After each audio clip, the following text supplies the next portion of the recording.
There were more events in Selma, Alabama today, marking 50 years since Bloody Sunday, the violent crackdown on voting rights protesters. Senior White House correspondent Bill Plante is in Alabama tonight for CBS News, just as he was a half century ago. When the saints go marching in. Thousands jammed the Edmund Pettus Bridge in Selma today, marching and singing to remember a turning point in the struggle for voting rights. Monique Davis wanted her 4 children to know how things have changed. Y'all have to realize if they didn't do what they did years ago, Obama would not be where he's at today. 50 years ago, on what became known as Bloody Sunday, police beat back an unresisting group of demonstrators with clubs and tear gas.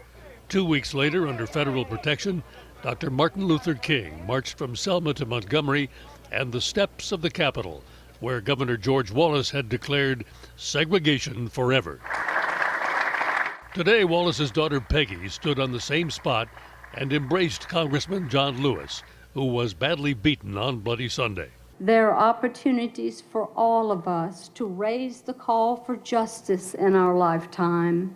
Lewis joined arms with Peggy Wallace Kennedy and led dozens of members of Congress from the Capitol to a memorial to those who died in the civil rights movement.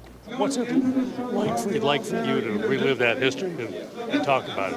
I just knew that that's what I had to do for him, was to welcome him home.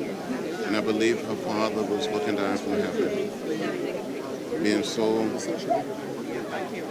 proud of her courage. At Brown Chapel, back in Selma, Dr. King's headquarters for the voting rights movement, Attorney General Eric Holder urged a new generation to remember those who gave their lives. If you think about them, and you think about all the other people who gave so much so that we would have the right to vote.